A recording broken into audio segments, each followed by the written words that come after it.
Assalomu alaykum. Tahoviy darslarini davom ettiramiz.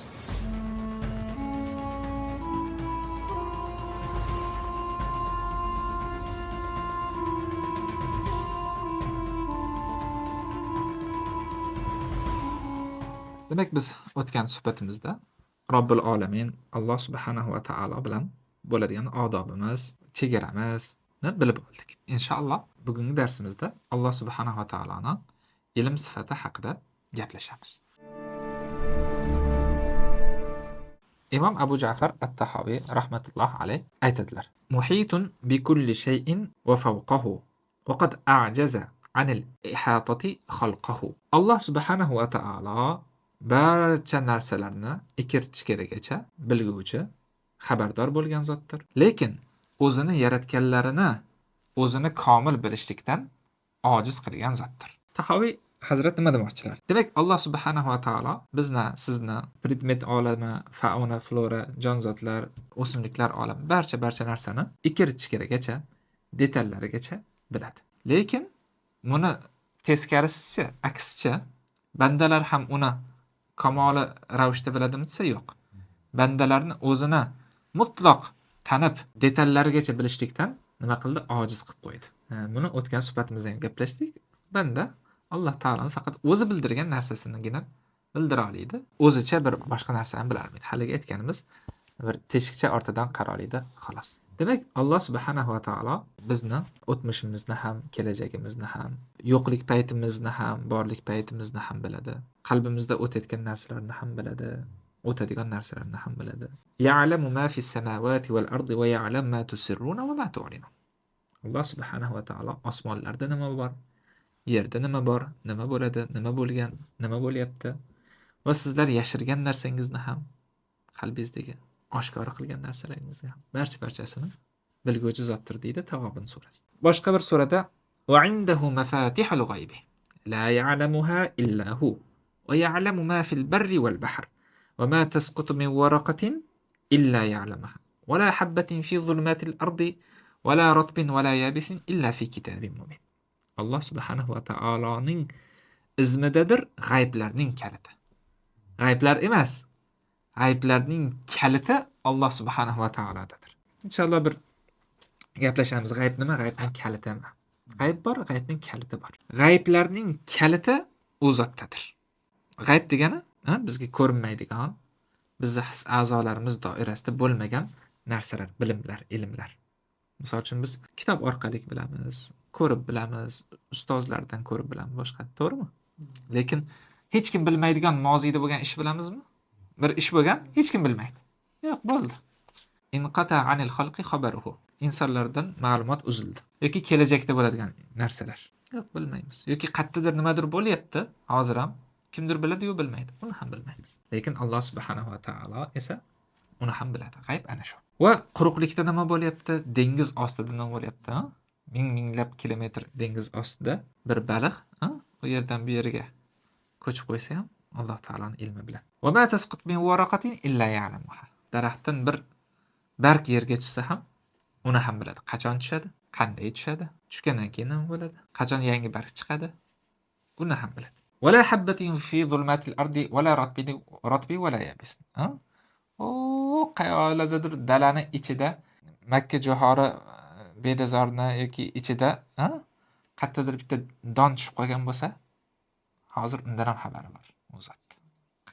Qaysidir chekkasida bo'lsa ham. Quruq bo'lsin, ho'l bo'lsin, barchasi Alloh taoloning ilmidadir. Lavhul mahfuzi kitobidadir. Qof surasida aytadiki: "Va laqad xalaqnal insana va na'lamu ma tuwaswisu bihi nafsuhu va nahnu aqrabu ilayhi min hablil warid." Insonni kim yaratdi? Insonni biz yaratdik. Biz yaratgandan keyin uni qalbi unga nimalar vasvasa qilishini ham bilamiz. Holbuki biz unga jon tomirdan yaqindirmiz deydi. Demak, Alloh taolo yaratdi bizni. Qalbimizda unga nisbatan nimalar o'tganini ham biladi-da. Ba'zida e'tirozlar o'tadi qalbda, Alloh taolo. Ba'zida shukr o'tadi, ba'zida hamd o'tadi, ba'zida g'aflat o'tadi. Hamma narsani Robbil Olamin biladi. Va biz unga jon tomirdan yaqinmiz. Buni qanday tushunamiz? O'tgan suhbatlarda aytdik, jon tomirdan yaqin. Ya'ni Alloh taolo bu yerda joylashgan demaymiz, bu yerda turibdi demaymiz. Balki nima deb aytdik tafsirida? Jon ikki xil tafsirini aytdik. Jon tomiridan yaqin, ya'ni bir deganda jonni olishga qodirmiz. Ikkinchisi esa u qadar yaqinmizki, uni munojotini, uni nolalarini, uni faryodlarini bilamiz. Uni yuragini siqayotgan boshqa hamma narsasini xabarimiz bor. Shuning uchun Mulk surasida nima deydi? Ala ya'lamu man xalaq va huval latiful xabir. Injener o'zi yasagan loyihasini nimaligini bilmaydimi? Yo'q, biladi. Ala ya'lamu man xalaq. Shuning uchun aytayaptiki, yaratgan zot bilmasmi? Sizlarni kim, nimalar qila olasizlar? Tabiatinglar, fe'linglar, yaxshi fe'l bo'lsin, bad fe'l bo'lsin, barchasini bilamiz. Shuning uchun Qur'oni Karimda Alloh taolo kabi inson tabiati, psixologiyasiga nozik chizgi bergan zot yo'q. Alloh taolo kabi. Hamma kirdikorlarni ochib tashiganda, unday bo'lsa bunday bo'lasizlar, bunday bo'lsa bunday qilasizlar, bunday bo'lsa bunday bo'lasizlar deydi. Ana shunday. Chunki yaratgan zot bilir. Bu katta qoida. Yaratgan zot bilir. Siz yaratgan, bir ixtiro qilgan narsangizni bilganingiz miqdori ixtiro qilgandirsiz. Bugungi kunda bu ixtirolarga litsenziya olinadi, bilsanglar. Misol uchun men shuni ixtiro qildim. Nima deb ixtiro qildim? Tovush yozish moslamasi distansionniy deb ixtiro qildim va bunga men nimani oldim? Litsenziya oldim. Tamommi? Shuning uchun yaratuvdim. Shuning uchun buni injeneriyasini qildim, muhandisligini chizdim, keyin yasadim. Keyin bilsam, bu narsa tovush yozishligi bilan birga yerni qimillash chastotasini ham o'lchar ekan. Keyin bilib qoldim. Yoki men bilmadim, foydalanuvchilar aytib qoldi. Misol uchun bir joyda tursak, qimillash darajasini ham qandaydir shaklda yozyapti dedi. Men shu narsani litsenziyasini ola olmaymanmi? Ola olmayman. Chunki men bilganim miqdorida, da'vo qilganim miqdoridagi narsamga ixtiro sohibiman. Misol uchun devorga bir chiroyli bir tabiat rasmini chizdim. Nima chizding? Mana shu tabiat rasmini chizdim desam. Keyin uzoqdan qarasa, bu tabiat rasmi bir vaqtda o'zida deylik bir oxuni ham shaklini berayotgan ekan.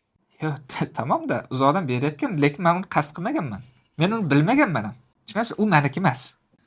Shuning uchun Alloh taolo bu oyat buyuk. Ala ya'lamu man xalaq.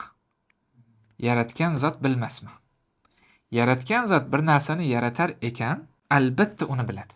Detallarigacha biladi. Kichkina narsalargacha biladi. O'shaning uchun Alloh subhanahu va taolo ham bizni ham, sizni ham qalbimizda nimalar ketishi mumkin, uni ham miyamiz nimani sig'dira oladi. Qancha ma'lumotni sig'dira oladi, nimani qabul qila oladi, nimani qabul qila olmaydi, uni ham biladi. Nimani aqida sifatida qabul qiladi, nimani aqida sifatida qabul qila olmaydi, uni ham biladi. Chorligi shunga yarasha nima qiladi? Shunga yarasha buyuradi. Shunga yarasha qaytaradi. Shunga yarasha tarbiya qiladi. Alloh subhanahu va taolo. Alloh subhanahu va taolo bizga 2 ni 2 ga qo'shsa 5 degan narsani e'tiqod qilgan deganmi? Yo'q, demagan. Demaydi. Chunki inson aqli ishlamaydi. Ala ya'lam man xalaq. Shuning uchun bir narsani eng yaxshi bilgan kishi uni yaratuvchisi. Uni yaratuvchisi. Demak, bizda yasharkanmiz inson o'laroq hayotimizda bo'layotgan baland-pastlar, katta-kichik narsalar, hodisalar, voqealar, boshqasi barchasi Alloh subhanahu va taologa ayon. Siz uni ko'tara olasiz, ko'tara olmaysiz, u ham ayon. Chiday olasiz, chiday olmaysiz, u ham ayon. Toqatingizdan ortiq narsani yuklamaydi, chunki biladi. Ala ya'lam man xalaq. La yukallifulloh nafsan illa wus'aha. Alloh taolo jonga bir musibat beradigan bo'lsa, qiyinchilik aslida ko'tara oladiganini biladi. Qattan biladi, ko'tara olmaydiganini ham berib qo'yish mumkin desa, ala ya'lam man xalaq, yaratgan zot bilmaydimi? Ota-onang bilmashi mumkin. Ayoling yoki ayol kishining eri bilmashi mumkin. Farzandlaring bir narsani bilmashi mumkin. Lekin yaratgan zot bilmaydimi? Yaratgan zot biladi.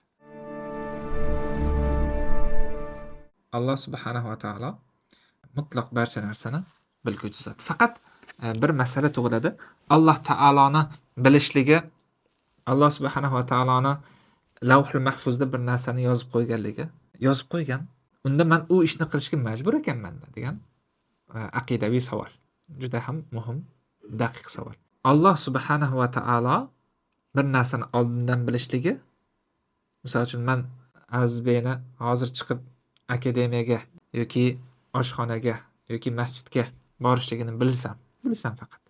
Men bilishligimni bilmaydigan bu. Bilsam, men buni o'sha yoqqa borishga majbur qilgan bo'lamanmi? Yo'q, men faqat bildim. Bilim da quvvati yo'q, energiya yo'q, bir narsaga majbur qila olmaydi. Demak, Alloh subhanahu va taolo bizni haligi aytganimiz barcha tepa-pastimiz, o'ngi so'rimizni hammasini bilsa, lekin u bilgani bizni ma'lum bir ishlarni qilishlikka majbur qilmaydi. Ma'lum bir ishga. Ya'ni Alloh subhanahu va taolo mana ahli jannatdan yozgan bo'lsa, ahli jannat ishini qilishlikka majbur emasman. Yo'q, ixtiyor meni o'zimda turibdi haliyam. Faqat Alloh taolo ilmi bilan kelajakni bila oldi. Yoki palonchini ahli do'zax deb yozgan lavhul mahfuzga. Ahli do'zax deb yozgan bo'lsa, unda uni bu lavhul mahfuzga yozib qo'yganligi gunoh ishlarni qilishlikka majbur qilmaydi. E'tiqodsiz, xudosiz bo'lishligiga majbur qilmaydi. Faqat bilib qo'yilgan. Shu miqdori hozir bizga yetadi, chunki alohida Imom Tahoviy qadar mavzusiga bag'ishlab ancha bir qism ajratganlar. Ya'ni kitobni 4dan 1 desa ham bo'ladi. Qadar mavzusi o'sha paytda juda ham muhim mavzu bo'lgan. Va bugungi kunda ham o'ziga yarasha muhim. Xudo xolsa uni o'sha yerda o'rganamiz. Kelishdik-a? Va yana Alloh subhanahu va taoloning ilmini bizning ilmimizga qiyos qilib bo'lmaydi. Bizniki haligi hayotda aytganimizdek ilmimiz yo'q edi, bilimimiz. Biz ham bilamiz, Alloh taolo ham biladi. To'g'rimi? Lekin bizning bilimimiz chegaralangan. Ma'lum bir narsani ma'lum bir chegarada bilamiz. Alloh taoloniki esa chegaralanmagan. Bizning ilmimiz oldin yo'q edi, keyin paydo bo'lgan. Onamiz qornidan hech narsani bilmasdan tushgandik. Keyin bir narsalarni o'rgandik o'zimizcha. Undan keyin esa Alloh taoloning ilmi komildir. Bizniki esa noqis. Ya'ni komil degani Alloh subhanahu va taolo bir narsani bilsa, hamma jihatlarini biladi va unutmaydi. Biz esa bilamiz, unutib qo'yamiz. Chalkashtirib qo'yamiz. Bilgan narsamizni aytib berishlikda xato qilamiz ba'zida. To'g'rimi? Va hokazo va hokazo. Lekin Alloh taoloniki esa o'zgarmas ilm. Bir yangi narsa paydo bo'lsa, uni ilmida yangilik bo'lmaydi. Tushundingmi? Ilmi o'zgarmasdir. Bizniki esa o'zgaruvchan ilm. Alloh subhanahu va taolo demak ham olim, xabir, bilguvchi, muhit deydi. Muhit degani ikir-chikirgacha qamrab olguvchi. Shuning uchun va la yuhituna min ilmihi shay'a. Alloh taoloning o'zini ham sifatlarini ham bandalar ihota qila olmas. Ihota degani mutlaq ikir-chikirgacha detalgacha bila olmas. Faqatgina bir qismini biladilar xolos. Nabiy alayhisolatu vassalom Alloh subhanahu va taolodan demak ilmi bor va ilm beruvchi ham o'zi. Alloh subhanahu va taolo ham ilm sohibi, ham ilm beruvchi ham o'zi. To'g'rimi? Biz bilgan narsalar faqat Alloh taolo bildirgan narsalar. Shuning uchun Nabiy alayhisolatu vassalomning duolaridan Allohumma allimna ma yanfa'una va anfa'na bima 'allamtana. Alloh bizga manfaat beradigan ilmlarni bergan. Bergan ilming bo'lsa, uni manfaatli qilgan. Dunyoda, oxiratda manfaatli qilgan. Yana Nabiy alayhisolatu vassalom duolaridan Allohumma inni a'udhu bika min ilmin la yanfa'. Ya Rabbi, men foydasi bo'lmaydigan, zararimga hujjat bo'ladigan ilmlardan panoh so'rayman. Va Nabiy alayhisolatu vassalom nima qilardilar? Istixorani o'rgatardilar sahobalarga. Ibn Mas'ud nima dedilar? Nabiy alayhisolatu vassalom bizlarga bir surani o'rgatgani kabi istixora duosini o'rgatardilar, yodlattirardilar dedi. Nima uchun deydigan bo'lsa, chunki bandani ilmi ojiz bo'lgandan keyin hayotiy ishlarda, katta-kichik ishlarda ilmimiz torlik qiladi. Ertani bilmaymiz. Kechalar bilan o'ylab chiqamiz. Bu ishni qilsamikin, qilmasamikin, boshlasammikin, boshlamasamikin. Ana shu yerda Nabiy alayhisolatu vassalom go'zal bir narsani o'rgatarlarki, istixora. Istixora nima desa, aynan Alloh taolodan bu ishda yaxshimi, yomonmi? Men bilmayman, sen bilasan. Men qodir emasman, sen qodirsan deb o'ziga ishni topshirish. Allohumma inni astakhiruka bi'ilmik, astaqdiruka biqudratik, anta ta'lam va la a'lam, anta taqdir va la aqdir, anta allamul g'uyub. Ya Robbi, men sendan ilming bilan mana bu ishda yaxshilik bormi yoki yo'qmi, ana shuni menga bildirishingni istayman. Zotan sen bilasan, men bilmayman. Sen taqdir qilasan, men taqdir qila olmayman. Menga mana bu ishni yaxshiligini yoki yomonligini bildirgin deymiz. Mana bu istixora. Endi Alloh subhanahu va taolo demak ilm o'ziniki ma'lum bir kishilarga ma'lum bir qismda shaklda beradi. To'g'rimi? Lekin ma'lum bir g'ayb ilmini boshqasini mutlaq bu kimga o'rgatish mumkinmi? Yo'q, mumkin emas. Mumkin emas. Faqatgina o'zi rozi bo'lgan rasullarga o'zi rozi bo'lgan ilmni o'rgatadi.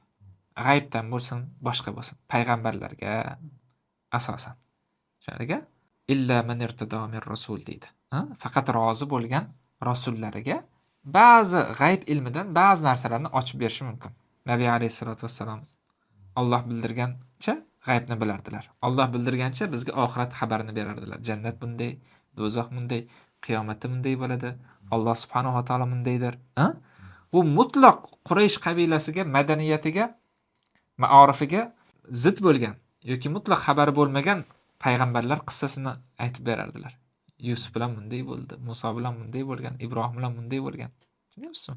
La ta'rifuhu anta va la qawmuk deydi Qur'onda. Sen ham bilmasding, qavming ham bilmasdi. Ana shunday hikoyalarni sizga aytib beramiz, siz qavmingizga aytib berasiz deydi. Demak, mutlaq g'ayb ilmini Alloh taolo bir kishiga topshirib qo'ymaydi. Bildirsa ham payg'ambarlariga yoki o'zi istagan avliyoullohlarga ozgina bir qismini ochib berish mumkin. Muso alayhissalom bilan Xizr alayhissalom voqeasi. Muso alayhissalomga Alloh taolo ko'p narsalarni vahiy qilib bildirgandan keyin Muso alayhissalom nima dedilar? Ya Robbi, yer yuzida hozir seni mendan ko'ra yaxshiroq biladigan odam bormi? deb o'yladilar-da. Endi payg'ambar haqiqatda da'vo qilishga haqqi bor. Lekin qiziqdilar. Menga Tavrotni beryapsan, vahiy qilyapsan, o'zing bilan roz so'zlashtirding. Seni mendan yaxshi taniydigan odam qolmagan bo'lsa kerak desa, Alloh subhanahu va taolo nima dedi? Yo'q, bunday bir kishi bor. Uni yo'lingda topasan dedi. Va Musa alayhissalom va Xizr alayhissalom bilan bo'lgan hikoya. Demak, Alloh subhanahu va taolo o'zi istasa payg'ambarlardan ham olimroq kishiga ilm berib qo'yishligiga qodir. Xizr alayhissalom ham ko'p ulamolarimiz hattoki Muso payg'ambardan ham Alloh taolo olimrog'ini chiqarib qo'ygandi deydi. Shaliga ana bu esa bizning ilmimiz nihoyatda qosir, nihoyatda kam, nihoyatda zaif ilm ekanligini e'tirof qilish va Alloh subhanahu va taolo komil ilm, barcha narsadan xabardorlikni faqat o'ziga topshirish degan vazifani oldimizga qo'yadi. Inshaalloh bir suhbatlarimizda balki Xizr alayhissalom bilan bo'lgan holatda ham voqeani ham o'rganamiz. Alloh taoloni bildik, alim ekanligini, xabir ekanligini, muhit ekanligini bildik. Lekin buni hayotimizda qanday o'rni bor degan savol bo'lsa, modomiki Alloh subhanahu va taolo hamma narsani, qorong'idagi ishni ham, kunduzdagi ishni ham, kechqurun qilingan ishni ham, kunduzguni qilingan ishni ham, kattasini ham, kichkinasini ham, ko'z bilan qilinganini ham, quloq bilan qilinganini ham, qalbdan o'tganini ham, o'tmaganini ham bilib turadigan bo'lsa, bu bizdan gunohlardan tiyilishlikda Allohdan hayo qilishlikni oldimizga qo'yadi. Alloh taoloning ilmi hamma narsani qamrab olgan ekan, unda nima qilishimiz kerak? Alloh taoloni hayo qilishimiz kerak. Hech kim ko'rmagan taqdirda ham Allohdan hayo qilishimiz kerak. Ikkinchisi esa siz sababchi bo'lmagan ishlarga mahzun bo'lmang. Alloh yaratgan barcha narsa go'zal, ishoning. Tasdig'i esa biroz sabrga muhtoj. Alloh taolo barcha narsani biladimi? Barcha qilgan ishlari hikmat bilanmi?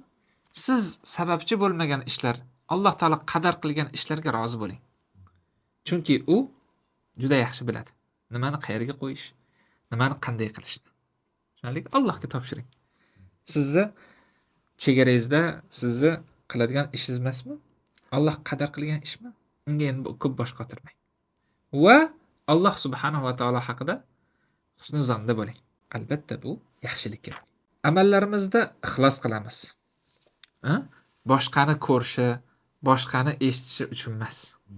Sizni ko'rib, bilib, so'z so'roq qiladigan Robbingiz bor, o'shanga amal qilavering. O'shaning uchun amal qilavering. Niyati unga ixlos bilan qilavering. Birovlar ko'rishi, ko'rmashi, boshqa qilishi haqida o'ylamang. Bizga ana shuni o'rgatadi. Va eng oxirgisi esa ilmimiz bilan kibr qilmaymiz. Ilmimiz bilan kibr qilmaymiz. Alloh subhanahu va taolo olimlarga, ilmni da'vo qilayotganlarga Musa alayhissalomning voqeasi bilan kerakli o'gitlarni, darslarni berib qo'ydi. Demak, Alloh taolo payg'ambar bo'lmasa ham undan boshqasini olim qilib, uni ustidan ustoz shogird qilib qo'yishi mumkin. Payg'ambar hammaga ustoz, bashariyatga ustoz. Ha? Lekin siz u bizga, talab ilmlarga, ulamolarga dars bo'lsin deb nima qilib qo'ydi? Payg'ambarni bir deganda shogird qilib qo'ydi. Allohim sen haqingdagi bir aqidalarni o'rganishga harakat qilyapmiz, o'zing madadkor bo'lgin. Har on seni ko'rib turganing, seni bilib turganingni his qilib amal qiladigan bandalardan qilgin. Ya Robbi, holimizni bilasan, nolalarimizni bilasan, qalbimizdagi faryodlarimiz, orzu-armonlarimiz, barchasidan o'zing xabardorsan, ya Rob. O'zing ularni xayrlikka boshlagin. Qalblarimizdagi orzu, maqsadlarimizga o'zing yetkazgin, o'zing yorla qilgin. Maqsadimizdan chalg'itib qo'ymagin inshaalloh. Subhanakallohumma bihamdik, nashhadu an la ilaha illa ant, nastag'firuka va natubu ilayk. Assalomu alaykum.